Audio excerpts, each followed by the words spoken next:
When the workers are working on a track, there's a defined area that they need to keep away from the tracks for where the live trains go past. If they step into that area, they're at huge risk of being killed or injured. Here's Malcolm and Oliver Robinson.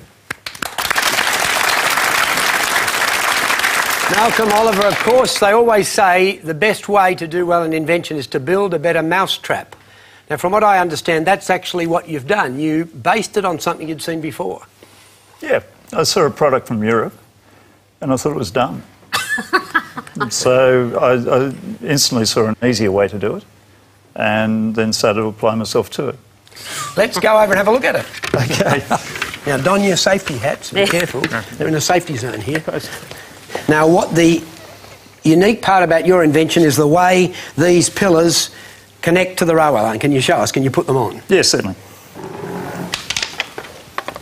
So it's clip under, no removal of, you don't have to remove the ballast. Now I noticed one goes on in one direction, the next one the other direction, then alternate directions. What's the reason for that? That's to stop the lateral movement and just to lock it all in place. So if you're going to push it this way or push it back, one will lock on, every second one will lock on tighter. Yeah, that's correct. Now I've got this line cleared, so there's special approval for me to stand here.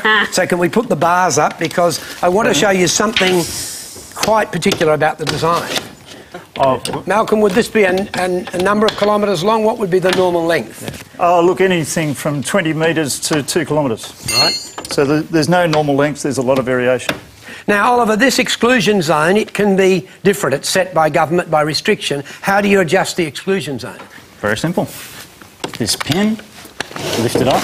Look at that. Slide it down. Oh, yeah, that's easy. Oh. Now, this has an adjustment between 2 and 3 metres, but we specialise to whatever's needed. And of course, Oliver, it's very solid this way, so you can't pull it this way. But if the train was coming, train! It's coming! Look, just straight through that. Wonderful. So it's quick release, a quick release design. Wonderful. If you have a look here, this is up in Queensland, there's about 400 metres of fence laid out on the track. See where the worker's walking along, he's in the safe area. So basically, he's got to stay away from trains as they're coming. Now, Malcolm, obviously this isn't the first system to set up a barrier, and the most common thing in Australia is whacking a few star pickets and string up mesh, but there are more flash versions around the world as well.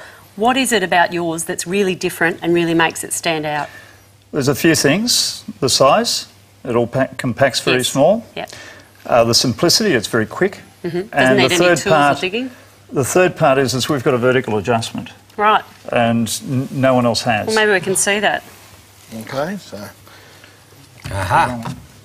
Now, a lot of areas, the work area is lower than the tracks. Yes.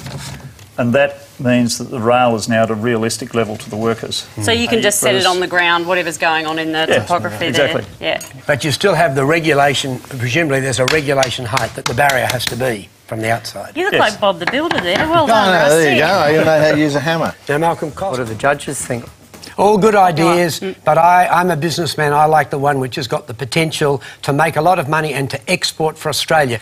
What I've got to explain to people is you must make sure it's viable. This is a free enterprise society. It's got to make $1. Yeah. So what's the most viable here? Well, there's no doubt, absolutely no doubt in my mind. I say to people, if it's involved with safety, you must make sure that it's legislated, because people think it'll never happen to me. We never wore safety belts until it was legislated. Yep. So when it comes to rail safety, it's absolutely legislated that you must have safety barriers. Then I say to people, you must have a product where you can charge lots of money for it so you can make a good profit. So you have to sell to someone who's wealthy. Mining companies that run railway lines are wealthy. And they also have to buy the best. So here we have a better mousetrap. They've invented a better mousetrap. It is more expensive, you pointed that out, but it's better and it's definitely safe. And to me, that should be...